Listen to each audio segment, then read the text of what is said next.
ನಿನ್ನ ಕೃಪೆಯಿಂದ ತುಂಬಿಸು, ಬಲಪಡಿಸು ಸ್ವಾಮಿ.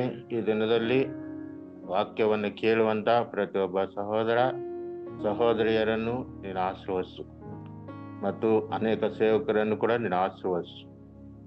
ಯೇಸುವಿನ ಹೆಸರಿನಲ್ಲಿ ಪ್ರಾರ್ಥಿಸಿ ಬೇಡುವುದಿದ್ದೇವೆ ನಮ್ಮ ಪರಲೋಕದ ತಂದೆಯೇ, ಆಮೇನ್. ಕರ್ತನ ಪರಿಶುದ್ಧ ನಾಮಕ್ಕೆ ಸ್ತೋತ್ರ ಉಂಟಾಗಲಿ. ಈ ದಿವಸದಲ್ಲಿ ನಾವು ಮತ್ತಾಯನ ಬರೆದ ಸುವಾರ್ತೆ 7ನೇ ಅಧ್ಯಾಯ 1-5 ವಚನಗಳನ್ನ ನಾವು ಧ್ಯಾನ ಮಾಡಿಕೊಳ್ಳೋಣ. ಧ್ಯಾನ ಮಾಡಿಕೊಳ್ಳೋದಕ್ಕಿಂತ ಮುಂಚಿತವಾಗಿ ನಾವು ನೋಡುತ್ತಾ ಇದ್ದೇವೆ, ಅಲ್ಲಿ ಒಂದು ವಾಕ್ಯ ಬರೆಯಲ್ಪಟ್ಟಿದೆ. ಏನಂದ್ರೆ, ಕಪಟಿಗೆ ಮೊದಲು ನಿನ್ನ ಕಣ್ಣಿನೊಳಗಿಂದ ತೊಲೆಯನ್ನು ತೆಗೆದು ಹಾಕಿಕೋ, ಆಮೇಲೆ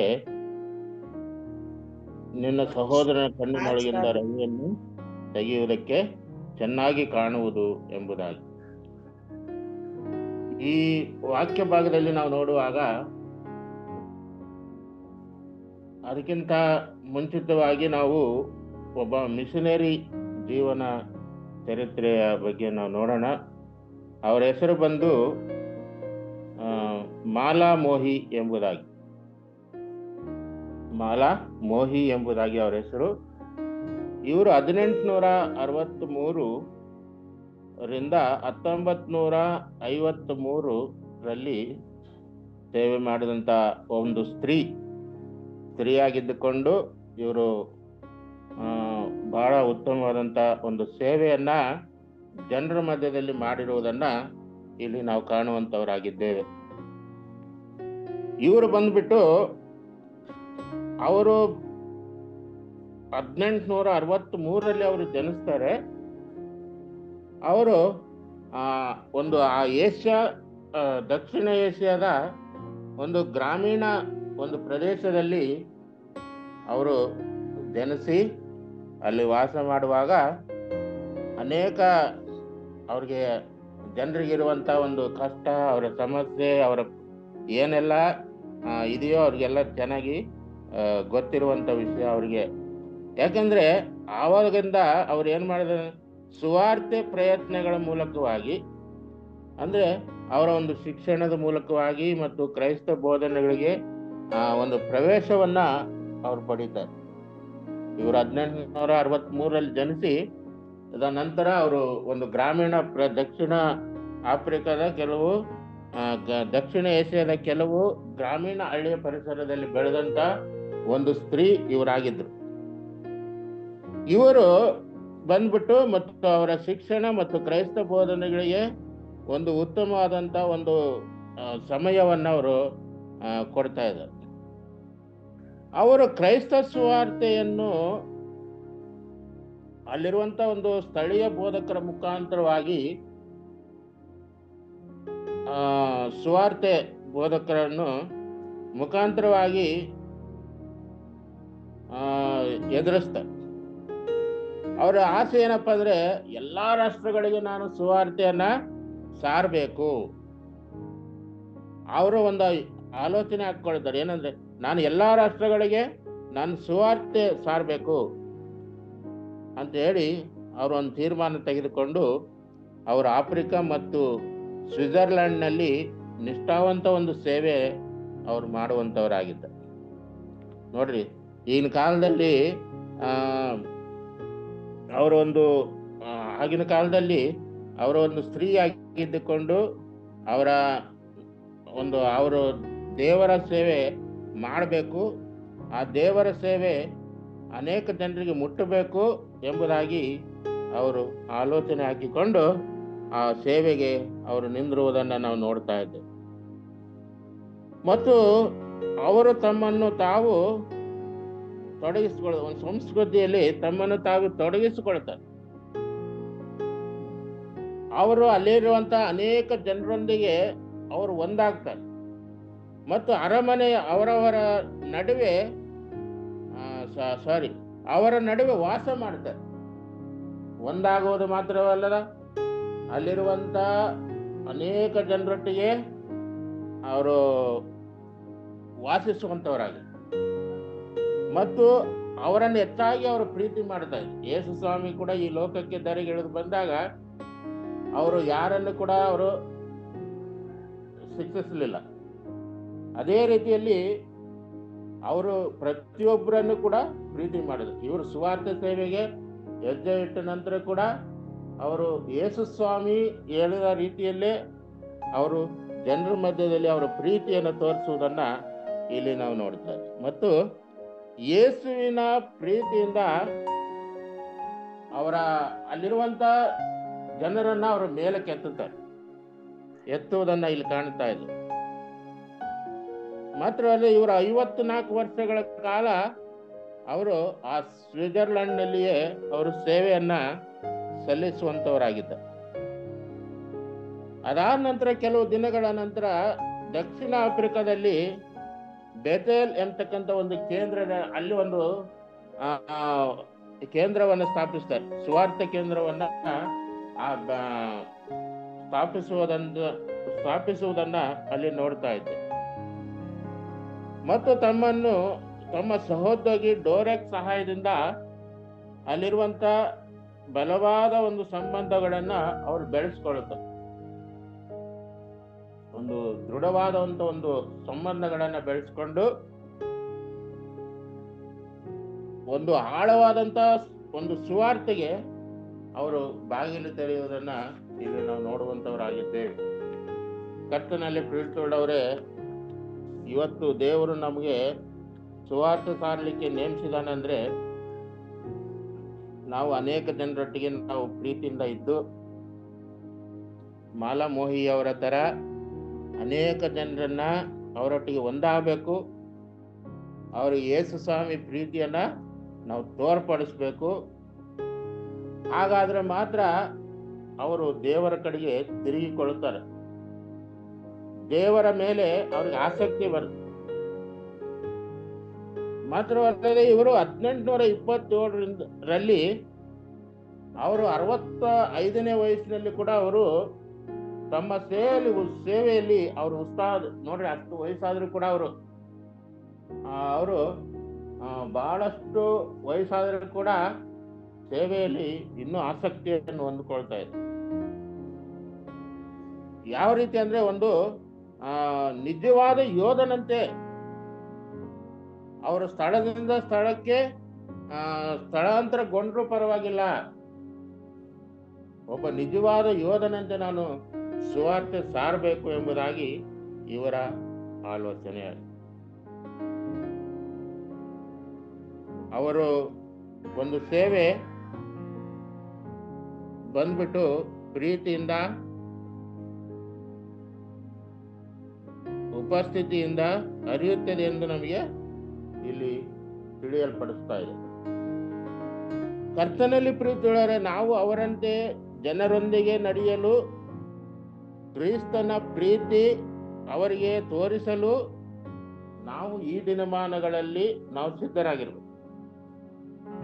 ನಾವು ಅವರಂತೆ ಮಾಲಾಮೋಹಿಯವರು ದೇವರ ಸುವಾರ್ತೆಯನ್ನು ಸಾರಿದ ಪ್ರಕಾರವಾಗಿ, ದೇವರ ಸುವಾರ್ತೆಯನ್ನು ಜನರಿಗೆ ತಿಳಿಸಿದ ಪ್ರಕಾರವಾಗಿ ನಾವು ಈ ದಿವಸದಲ್ಲಿ ಅವರೊಂದಿಗೆ ಬೆರೆತುಕೊಂಡು ಅವರ ಕ್ರಿಸ್ತನ ಪ್ರೀತಿ ಅವರಿಗೆ ನಾವು ತೋರಿಸಲು ಆಸಕ್ತಿ ಉಳ್ಳವರಾಗಿ ನಾವು ಸಿದ್ಧರಾಗಿರ್ಬೇಕು ಎಂಬತಕ್ಕಂಥದ್ದನ್ನ ಇಲ್ಲಿ ನಾವು ನೋಡ್ತಾರೆ. ಇವರು ಹೆಚ್ಚಾಗಿ ಏನಪ್ಪಾ ಅಂದ್ರೆ ನಾವು ಮುಂದೆ ನಾವು ನೋಡುವಾಗ ಇವರು ಅನೇಕ ಅನಾಥರಿಗೆ ಮತ್ತು ರೋಗಿಗಳಿಗೆ ಇವರು ಸೇವೆಯನ್ನು ಸಲ್ಲಿಸ್ತಾರೆ.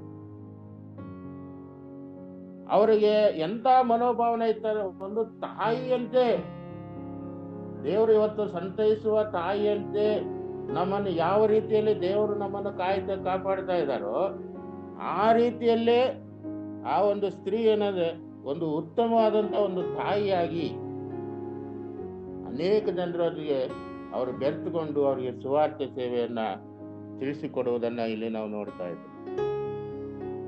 ಮತ್ತು ಅಲ್ಲಿರುವಂತ ಸ್ಥಳೀಯ ಸಭೆಗಳನ್ನ ಅವರು ಬಲಪಡಿಸ್ತಾರೆ.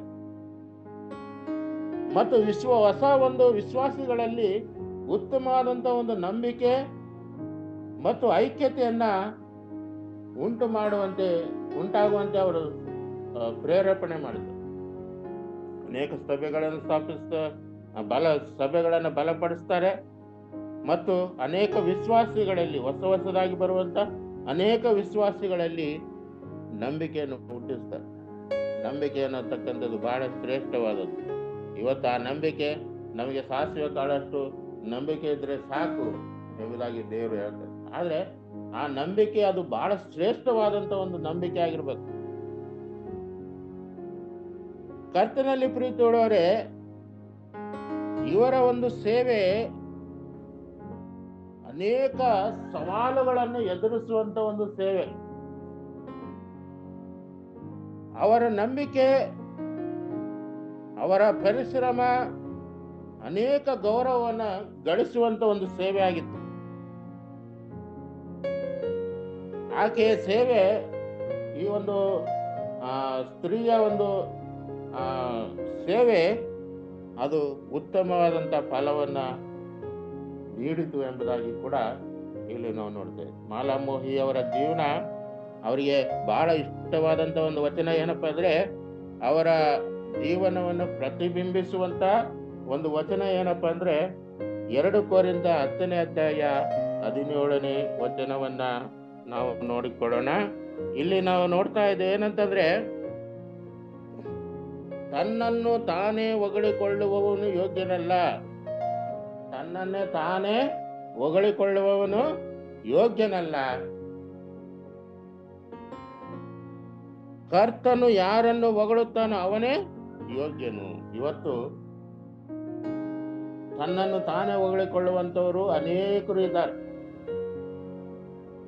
ನಾನೇ ಶ್ರೇಷ್ಠನು, ಇದು ನಾನು ಮಾಡಿದ್ದೀನಿ, ಇದು ನನ್ನಿಂದನೇ ಆಗಿದೆ ಅಂತ ಹೇಳಿ ಅನೇಕರು ಅಂದ್ಕೊಳ್ತಾರೆ. ನೋಡ್ರಿ, ಕರ್ತನು ಯಾರನ್ನು ಹೊಗಳುತ್ತಾನೋ ಅವನೇ ಯೋಗ್ಯನು. ಕರ್ತನು ಯಾರನ್ನು ಹೊಗಳುತ್ತಾನೋ ಅವನೇ ಯೋಗ್ಯ. ಇವತ್ತು ಈ ಮಾಲಾಮೋಹಿಯವರ ಜೀವನ, ದೇವರು ಅವರನ್ನು ಆರಿಸಿಕೊಂಡು ಅವರ ಸೇವೆ ಅವರಿಗೆ ಬಹಳ ಇಷ್ಟ ಆಗಿದೆ. ಹೆಚ್ಚಳ ಪಡುವವನು ಕರ್ತನಲ್ಲಿಯೇ ಹೆಚ್ಚಳ ಪಡಲಿ. ಈ ಲೋಕದ ಮೇಲಲ್ಲ, ಈ ಪ್ರಪಂಚದ ಮೇಲಲ್ಲ, ಬೇರೆ ಯಾವುದ್ರ ಮೇಲೆ ಕೂಡ ನಾವು ಹೆಚ್ಚಳ ಪಡುವಂಥದ್ದು ಬೇಡ. ಆದ್ರೆ ದೇವರ ಮೇಲೆ, ನಾವು ಕರ್ತನಲ್ಲಿಯೇ ನಾವು ಹೆಚ್ಚಳ ಪಡಬೇಕು. ದೇವರಲ್ಲಿ ಹೆಚ್ಚಳ ಪಡಬೇಕು. ದೇವರನ್ನು ಆರಾಧಿಸುವುದರಲ್ಲಿ, ದೇವರನ್ನು ಸ್ತುತಿಸುವುದರಲ್ಲಿ, ದೇವರನ್ನು ಘನಪಡಿಸುವುದರಲ್ಲಿ, ಪ್ರತಿಯೊಂದು ಕಾರ್ಯಗಳಲ್ಲಿ, ದೇವರ ವಾಕ್ಯ ಓದುವುದರಲ್ಲಿ, ಎಲ್ಲದರಲ್ಲಿ ಕೂಡ ದೇವರನ್ನು ನಾವು ಘನಪಡಿಸುವಂತವರಾಗಿರ್ಬೇಕು. ಯಾಕೆಂದ್ರೆ ಸಮಯ ಹತ್ತಿರವಾಗಿದೆ. ಅದರಿಂದ ಈಗ ನಾವು ಯಾರಲ್ಲಿ ಎತ್ತಳ ಪಡಬೇಕು? ದೇವರಲ್ಲಿ ನಾವು ಎತ್ತಳ ಪಡಬೇಕೆ ಹೊರತಾಗಿ ಕರ್ತನಲ್ಲಿ ಎತ್ತಳ ಪಡುವಂತವರಾಗಿ ಈ ಲೋಕದಲ್ಲಿ ನಾವು ಜೀವಿಸಬೇಕು. ಈ ವಚನ ಅವರಿಗೆ ಬಹಳ ಒಂದು ಚೈತನ್ಯವನ್ನು ಮೂಡಿಸುವಂತ ಒಂದು ವಚನವಾಗಿ ಇದೆ. ನೋಡಿ, ಅಲ್ಲಿ ಯಾವಾಗಲೂ ದೇವರ ಕಡೆಗೆ ತೋರಿಸು ಮತ್ತು ಅವರ ಜೀವನದಿಂದ ನಮ್ಮ ಜೀವನಕ್ಕೆ ಏನ ಅನ್ವಯಿಸ್ಕೊಳ್ತೀವಿ ಅಂದ್ರೆ, ಕಾಣದಿದ್ದರೂ ನಂಬಿಗಸ್ತರಾಗಿರಿ. ಒಂದ್ ವೇಳೆ ಕಂಡಿಲ್ಲ ಅಂದ್ರೆ ಕೂಡ ದೇವರು ಒಂದ್ ಕಡೆ ಹೇಳ್ತಾರೆ ಏನಂದ್ರೆ, ನೋಡಿ ನಂಬೋದಕ್ಕಿಂತ ನೋಡದೆ ನಂಬುವವರು ಭಾಗ್ಯವಂತರು ಅಂತ. ನೋಡ್ರಿ, ಕಾಣದಿದ್ದರೂ ನಂಬಿಗಸ್ತರಾಗಿರ್ರಿ. ದೇವರು ದೊಡ್ಡ ಕಾರ್ಯಗಳನ್ನು ಸಾಧಿಸಲು ಸಿದ್ಧರಿರುವವರನ್ನು ಬಳಸುತ್ತಾನೆ. ದೇವರು ದೊಡ್ಡ ಕಾರ್ಯಗಳನ್ನ ಸಾಧಿಸಲು ಅನೇಕ ಜನರನ್ನು ಬಳಸ್ಕೊಳ್ತಾರೆ. ಇವತ್ತು ನಾವು ದೇವರು ಯಾವ ರೀತಿಯಲ್ಲಿ ನಮ್ಮನ್ನು ಉಪಯೋಗ ಮಾಡ್ತಾರೋ ದೇವರು ನಮಗೆ ಗೊತ್ತಿಲ್ಲ. ಆದ್ರೆ ನಾವು ದೇವರು ಇದ್ದಾನೆ, ದೇವರು ನಮ್ಮ ಮಧ್ಯದಲ್ಲೇ ಇದ್ದಾನೆ, ನಮ್ಮ ಪ್ರಾರ್ಥನೆ ಕೇಳ್ತಾನೆ, ನಮಗೆ ಸದುತ್ತರವನ್ನು ಕೊಡ್ತಾನೆ ಎಂಬುದಾಗಿ ದೇವರು ಇದಾನೆ ಅಂತಕ್ಕಂಥದ್ದನ್ನು ಕಂಡುಕೊಂಡು ನೋಡಿರ್ಬೋದು ಅಥವಾ ನೋಡದೆ ಕೂಡ ನಾವಿರ್ಬೋದು. ಆದರೆ ಒಂದು ಉತ್ತಮ ನಂಬಿಗಸ್ತರಾಗಿ ನಾವು ಲೋಕದಲ್ಲಿ ಜೀವನ ಮಾಡಬೇಕು. ಜೀವನ ಮಾಡಿದಾಗ ಆತನು ದೇವರು ಒಂದು ದೊಡ್ಡ ಕಾರ್ಯಗಳನ್ನು ಮಾಡಲು, ಆತನ ಒಂದು ಕಾರ್ಯಗಳನ್ನು ಮಾಡಲು ನಮ್ಮನ್ನು ಸಿದ್ಧಪಡಿಸ್ತಾರೆ, ಸಾಧಿಸಲು ನಮಗೆ ಸಹಾಯಕವಾಗಿದೆ. ಆದ್ರಿಂದ ಕರ್ತನಲ್ಲಿ ಪ್ರೀತಿಯುಳ್ಳವರೇ, ಇಲ್ಲಿ ನಾವು ನೋಡ್ತಾ ಇದ್ದೇವೆ, ಮಾಲಾಮೋಹಿಯವರ ರೀತಿಯಲ್ಲಿ ನಾವು ದೇವರ ಸೇವೆಯನ್ನ ಮಾಡುವಂತವರಾಗಿರ್ಬೇಕು. ಅವರ ಒಂದು ಜೀವನ ಏನಪ್ಪ ಅಂದ್ರೆ, ಬಹಳ ಇದರಲ್ಲಿ ನಾವು ಅವ್ರ ಜನರ ಮೇಲೆ ಒಂದು ತೋರಿಸಿರುವಂತ ಪ್ರೀತಿ, ಅವರ ವಿಶ್ವಾಸ, ಅದು ಬಹಳ ಶ್ರೇಷ್ಠವಾದದ್ದಾಗಿ ಅನೇಕ ಜನರನ್ನು ಅವ್ರ ಕ್ರಿಸ್ತನೆಡೆಗೆ ನಡೆಸ್ತಾರೆ. ಹಾಗಾಗಿ ದೇವರು ಅವರ ಪ್ರಾರ್ಥನೆ, ಅವರ ಮೊರೆ ದೇವರು ಕೇಳ್ತಾ ಇದ್ದಾರೆ. ಇನ್ನು ನಾವು ದೇವರ ವಾಕ್ಯಕ್ಕೆ ಬರುವುದಾಗ ನಾವು ಇಲ್ಲಿ ನೋಡುವಾಗ, ಇಲ್ಲಿ ಮತ್ತಾಯನು ಬರೆದ ಸುವಾರ್ತೆ 7ನೇ ಅಧ್ಯಾಯ 1-5 ವಚನಗಳಲ್ಲಿ ನಾವು ನೋಡುವಾಗ, ದೋಷವನ್ನು ಕಂಡುಹಿಡಿಯಬೇಡಿ ಎಂಬುದಾಗಿದೆ. ಇದರಲ್ಲಿ ಮುಖ್ಯವಾಗಿ ಇತರರಿಗೆ ತೀರ್ಪು ಮಾಡಬೇಡಿರಿ, ಇತರರಿಗೆ ತೀರ್ಪು ಮಾಡಬೇಡ್ರಿ ಎಂಬುದಾಗಿ. ನೋಡ್ರಿ, ಇಲ್ಲಿ 2 ರೀತಿಯಾಗಿ ನಾವು ನೋಡ್ತಾ ಇದ್ದೇವೆ. ಏನಂದ್ರೆ, ಇದರ ಒಂದು ಅರ್ಥವನ್ನು ನಾವು ತಿಳಿದುಕೊಳ್ಳುವುದಕ್ಕಾಗಿ ಮನುಷ್ಯನ ಕಾರ್ಯ ಮತ್ತು ಅವನ ನಡವಳಿಕೆ, ಮೊದಲದಾಗಿ ಮನುಷ್ಯನ ಕಾರ್ಯ ಮತ್ತು ನಡವಳಿಕೆ ಮೇಲೆ ಒಂದು ತೀರ್ಪು. ಇನ್ನೊಂದು, ಮನುಷ್ಯನು ತನ್ನಷ್ಟಕ್ಕೆ ತಾನೇ ತೀರ್ಪು ನೀಡುವಂತ. ನಾನು ಆಗಲೇ ಹೇಳಿದೆ, ಅವರು ಬಹಳ ತನ್ನಷ್ಟಕ್ಕೆ ತಾನೇ ಒಂದು ತೀರ್ಪನ್ನ ಮಾಡಿಕೊಳ್ಳುವಂಥದ್ದನ್ನು ನಾವು ನೋಡ್ತಾ ಇದ್ದೀವಿ.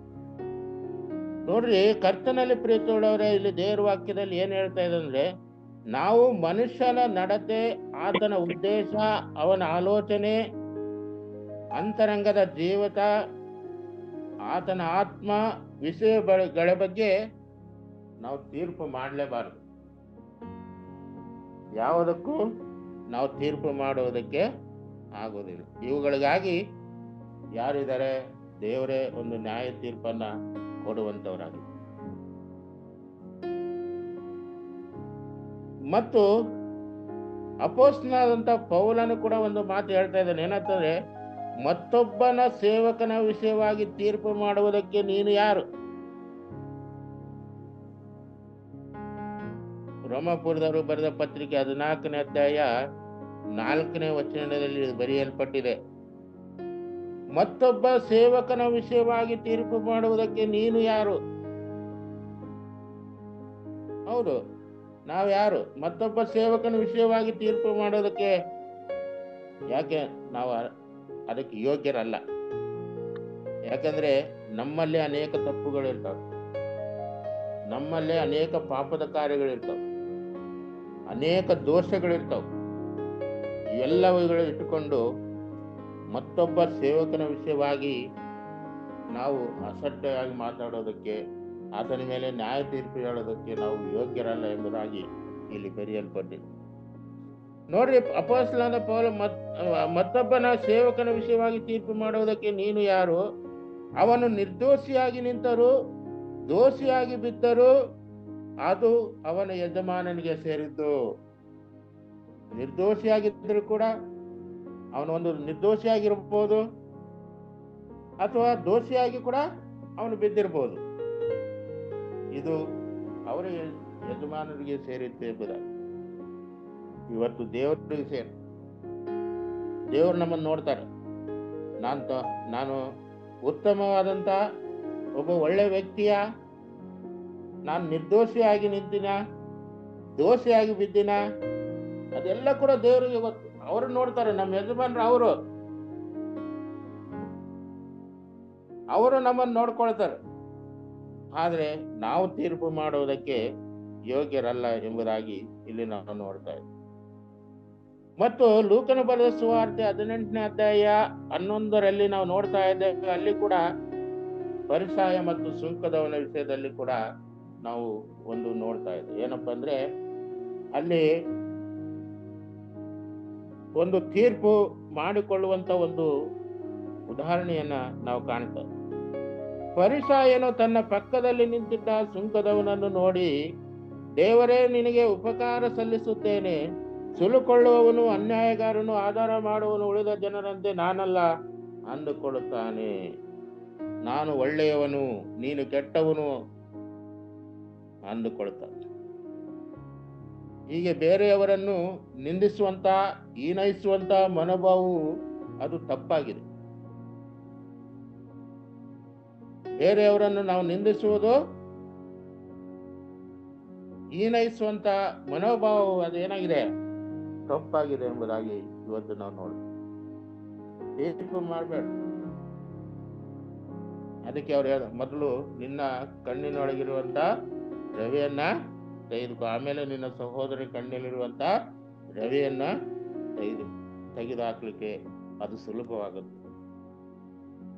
ಇವತ್ತು ನಮ್ಮಲ್ಲಿ ಅನೇಕ ಪಾಪಗಳು ತುಂಬಿಕೊಂಡಿರುವಾಗ ನಾವು ಮತ್ತೊಬ್ಬರ ಬಗ್ಗೆ ತೀರ್ಪು ಮಾಡುವುದಕ್ಕೆ ನಾವು ಯೋಗ್ಯರಲ್ಲ ಅಂತಕ್ಕಂಥದ್ದನ್ನ ನಾವು ನೋಡುವಂತವರಾಗಿ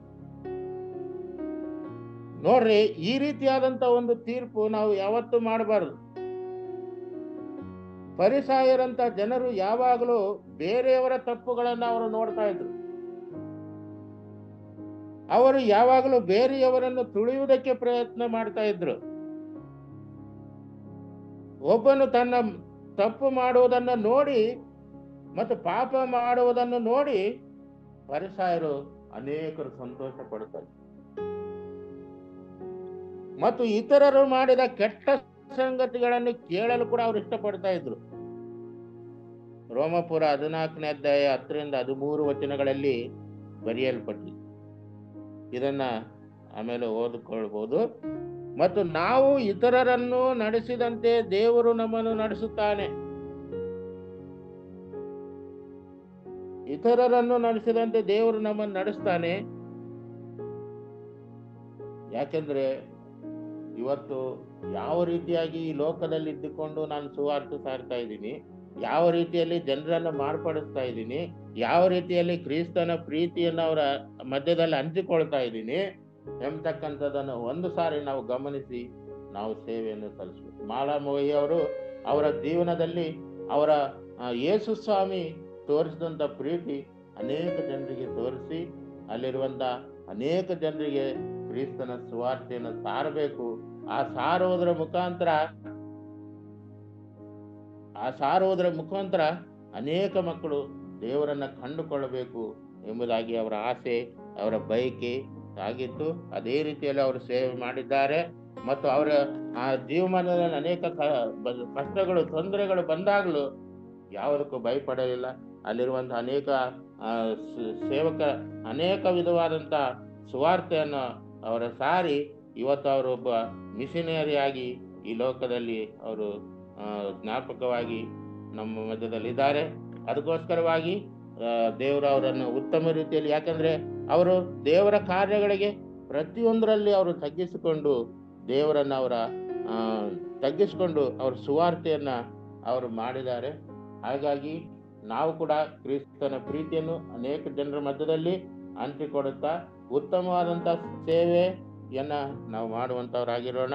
ಮತ್ತು ನಾವು ಯಾರ ಬಗ್ಗೆ ಕೂಡ ಸುಮ್ಮನೆ ನಮ್ಮಲ್ಲಿ ಅನೇಕ ತಪ್ಪುಗಳಿರ್ತವೆ, ನಮ್ಮಲ್ಲಿ ಅನೇಕ ಪಾಪದ ಕಾರ್ಯಗಳಿರ್ತವೆ, ನಮ್ಮಲ್ಲಿ ಅನೇಕ ದೋಷಗಳು ತುಂಬಿಕೊಂಡಿರ್ತವೆ.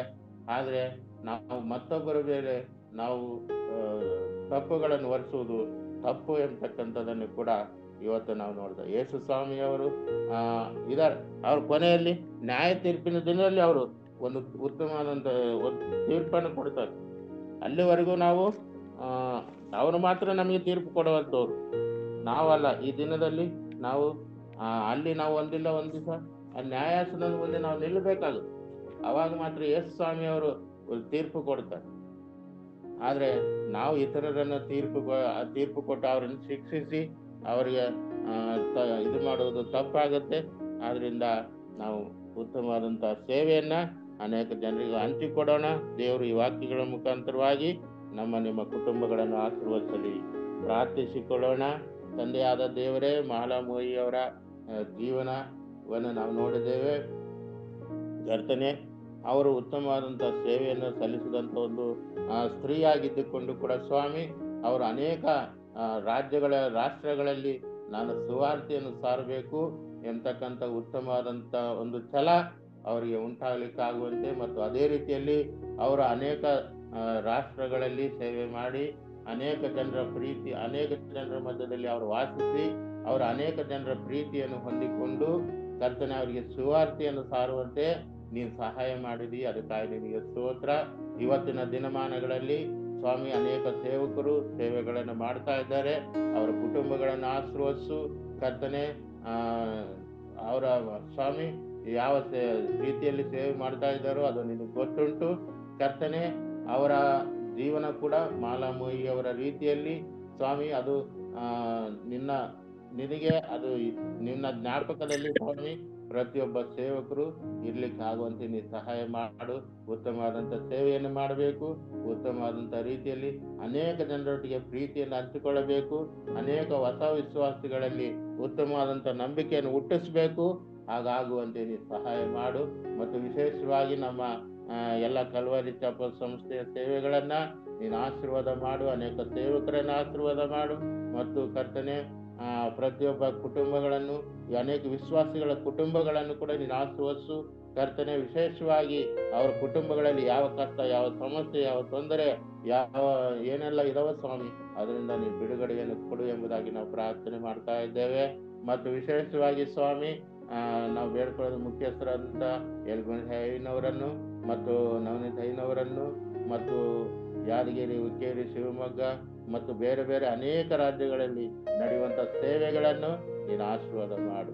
ಈ ದಿನದಲ್ಲಿ ವಾಕ್ಯವನ್ನು ಕೇಳಿದಂಥ ಪ್ರತಿಯೊಬ್ಬ ಸಹೋದರ ಸಹೋದರಿಯರನ್ನು ಕೂಡ ನೀನು ಹೆಚ್ಚಾದಂಥ ರೀತಿಯಲ್ಲಿ ಆಶೀರ್ವದಿಸಿ ನಿನ್ನ ಕೃಪೆಯನ್ನು ತುಂಬಿಸಿ ನಮ್ಮನ್ನು ಕೂಡ ಬಲಪಡಿಸಬೇಕೆಂಬುದ ನಮ್ಮ ಪ್ರಭು ರಕ್ಷಕನಾದಂಥ ಯೇಸುವಿನ ನಾಮದಲ್ಲಿ ಪ್ರಾರ್ಥಿಸಬೇಡಿ ಹೊಂದಿದ್ದೇವೆ ತಂದೆ.